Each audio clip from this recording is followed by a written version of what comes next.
इस press meet को रखा गया है। कुछ मीडिया रिपोर्ट्स ने भी इसको कवर किया है और पब्लिक डोमेन में भी है ये।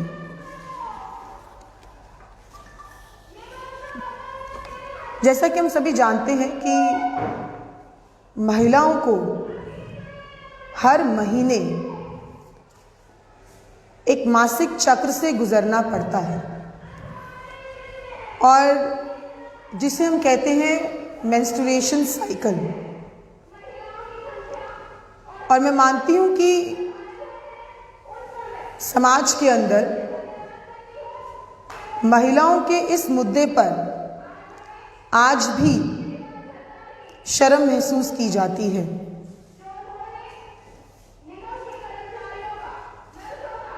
सरकारों की ये जिम्मेदारी है कि जो टैबू इस सब्जेक्ट के साथ एक सामाजिक चरित्र में जुड़ा हुआ है, उसमें सुनिश्चित करें कि सरकार की अपनी एक ऐसी भागीदारी हो, समाज में चेतना हो, ताकि महिलाओं की इस मासिक चक्र की जो हकीकत है उसको लेके चाहे सरकारें हों चाहे समाज हो, इसमें बाधा ना बने, बल्कि उसको चेतना के जरिए उस मुद्दे पर चर्चा इस समाज के अंदर लगातार निरंतर करती रहे। जब दिल्ली के अंदर कांग्रेस पार्टी सरकार में थी तो श्रीमती शीला दीक्षित जी के नेतृत्व में इन्हीं सभी मुद्दों को ध्यान में रखते हुए एक संवेदनशीलता के साथ कि बच्चियों की और महिलाओं की क्या जरूरत होती है, पर्सनल हाइजीन कैसे हम मुहैया करा सकते हैं, एक कार्यक्रम की शुरुआत की थी किशोरी शक्ति योजना के नाम से, जिसमें स्कूल्स की जो बच्चियां हैं उन सभी बच्चियों को free of cost sanitary napkin मुहैया कराया जाता था हर महीने। 2010 में इस योजना की शुरुआत हुई थी और बहुत ही मैसिव एक्सरसाइज हुई थी।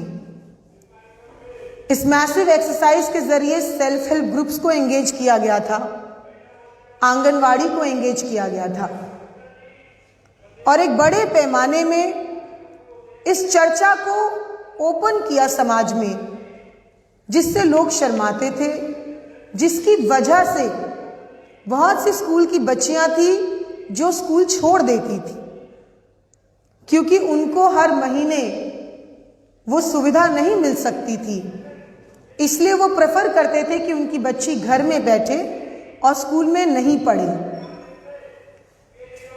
जब सरकार ने उस समय इस योजना को शुरू किया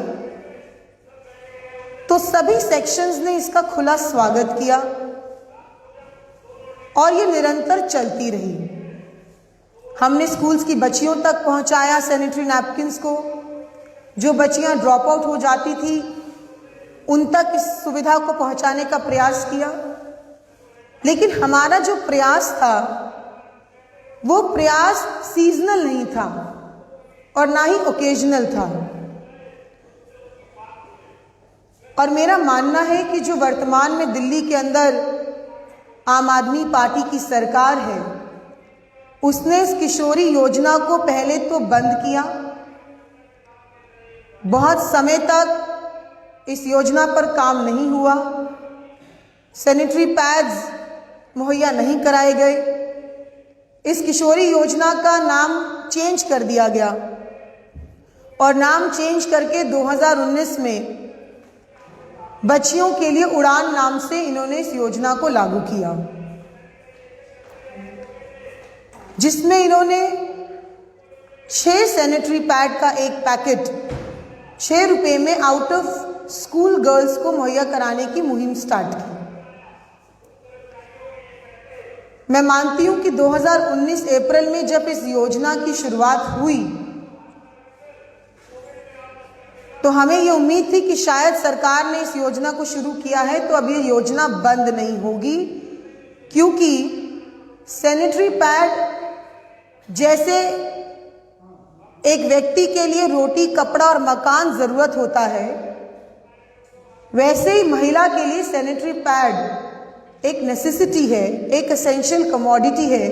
ये कोई लग्जरी नहीं है कि आपने एक महीना मुहैया कराया और दूसरे महीने अगर आपने मुहैया नहीं कराया तो चलेगा।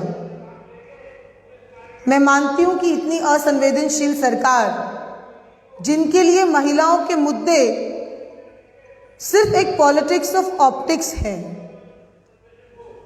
कभी भी महिलाओं के मुद्दे सरकार के लिए प्रायोरिटी नहीं रहे।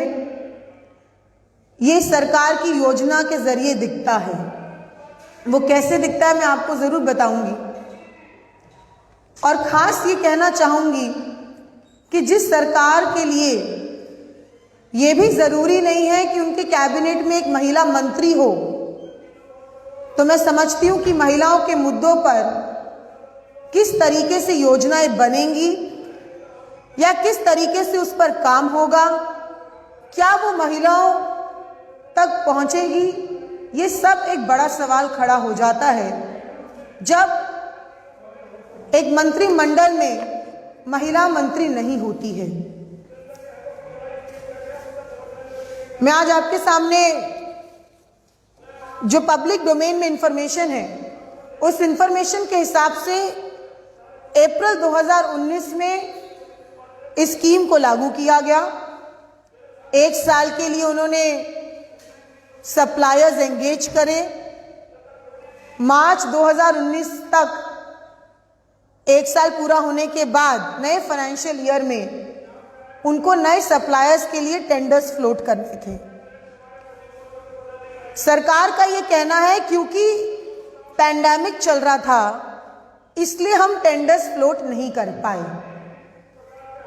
पहली बात मैं मुख्यमंत्री जी से पूछना चाहती हूं, जब पूरा विश्व पैंडेमिक में वर्क फ्रॉम होम कर रहा है तो आपके लिए मैं ये पूछना चाहती हूँ, सवाल है कि टेंडर्स कोई फिजिकल प्रोसेस नहीं है, it is an online process.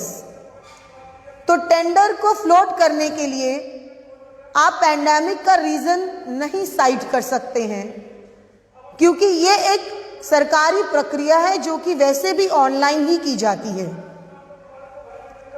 इससे ये बेनकाब होता है कि अपने हर फेलियर को सरकार पैंडेमिक के नाम पर थोप कर बचकर निकलना चाहती है।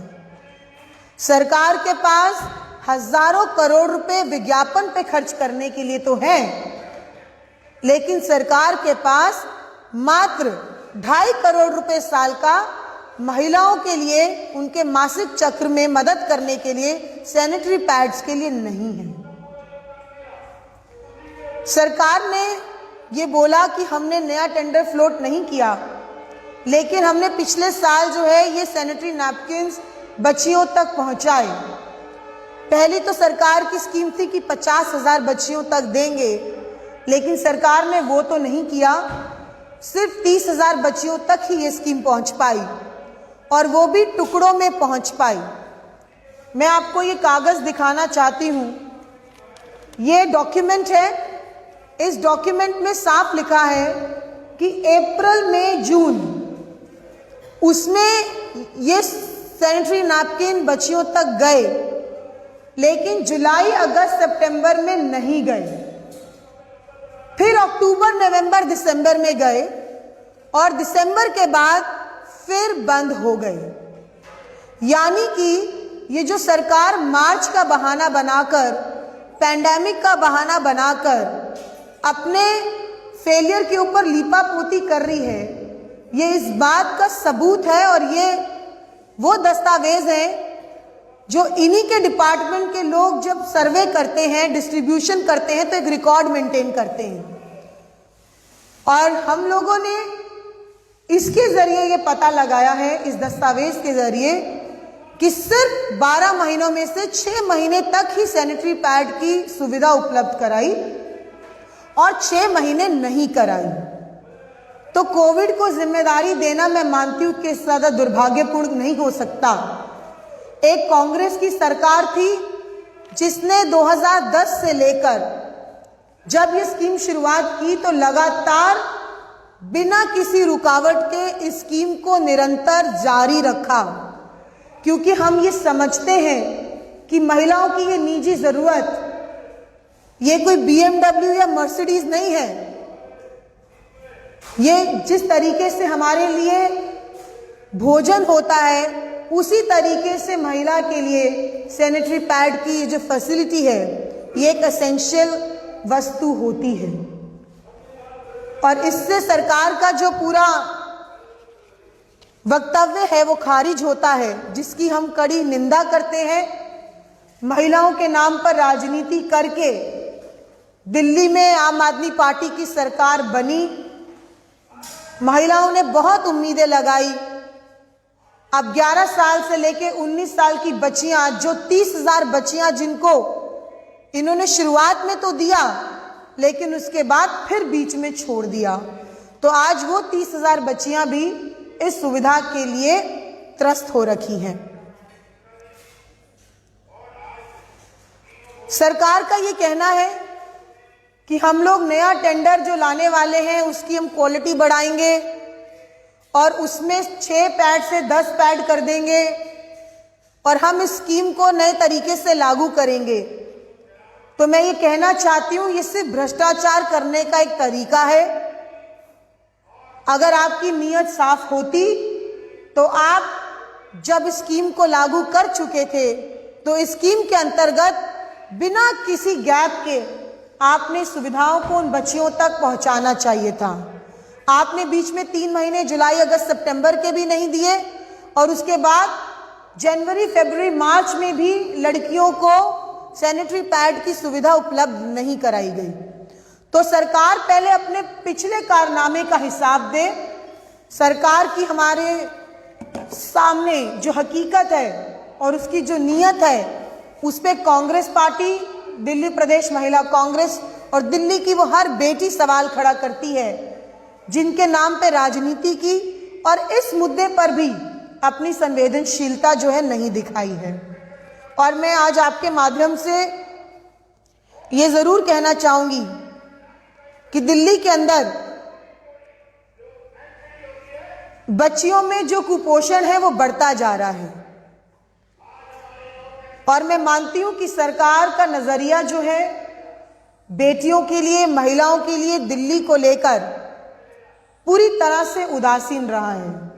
आज इस प्रेस कॉन्फ्रेंस के माध्यम से मैं मुख्यमंत्री जी से ये कहना चाहती हूं कि अगर आपके बस की नहीं है इस स्कीम को लागू करना और ये एसेंशियल कमोडिटी हमारी बच्चियों तक पहुंचाना, तो आप हमें इन 30,000 बच्चियों की लिस्ट मुहैया कराएं। दिल्ली प्रदेश महिला कांग्रेस से जिम्मेदारी लेती है कि हम लोग इन 30,000 बच्चियों तक फ्री ऑफ कॉस्ट, आप तो 6 रुपए ले रहे थे, हम 6 रुपए भी नहीं लेंगे और फ्री ऑफ कॉस्ट इन 30,000 बच्चियों को दिल्ली प्रदेश महिला कांग्रेस जो है सैनिटरी पैड की सुविधा उपलब्ध कराएगी। क्योंकि मैं फिर से दोहराना चाहती हूं कि ये कोई लग्जरी आइटम नहीं है। हमें अपनी सोच में और मानसिकता में सुधार लाना चाहिए। ये एक ऐसी एसेंशियल नेसेसिटी है जो हर महिला को हर महीने मासिक चक्र में जरूरत पड़ती है। इसका होना या नहीं होना किसी महिला के लिए ये विकल्प नहीं होता है। तो आज मुख्यमंत्री जी को इस बात के लिए हम लोग चेतावनी भी देते हैं कि अगर इस स्कीम को जल्दी से शुरू नहीं किया तो हम सड़कों पर आएंगे और हम आपसे उस लिस्ट की मांग करते हैं कि आप हमें वो 30,000 बच्चियों की लिस्ट दें ताकि खुद दिल्ली प्रदेश महिला कांग्रेस की सब कार्यकर्ता उन बच्चियों को तब तक सैनिटरी पैड मुहैया कराएगी फ्री ऑफ कॉस्ट जब तक दिल्ली सरकार समर्थ नहीं हो जाती, जब तक दिल्ली सरकार आश्वस्त नहीं कर देती कि अब अगर ये लागू होगा तो ये किसी रुकावट के लिए बिना किसी खेद के ये निरंतर चलता रहेगा। इन्हीं शब्दों के साथ मैं आप यहाँ पर आए सभी मीडिया कर्मियों का बहुत बहुत धन्यवाद करती हूँ और उम्मीद करती हूँ कि इस मुद्दे पर, क्योंकि महिलाओं का मुद्दा हम लोग अमूमन बहुत पीछे कर देते हैं। हमें लगता है कि ये मुद्दे उतने ज़रूरी नहीं हैं, लेकिन सरकार के झूठ को पकड़कर सही मायने में किस तरीके से सरकार की राजनीति को बेनकाब करना है, ये हमारी नैतिक जिम्मेदारी बनती है, हमारी राजनीतिक जिम्मेदारी बनती है। और उम्मीद करती हूँ कि इस मुद्दे को आप लोग अपने सिस्टम और अपने इंस्टीट्यूशंस और मीडिया हाउसेस के जरिए निश्चित रूप से उठाएंगे। धन्यवाद। जय हिंद, जय भारत।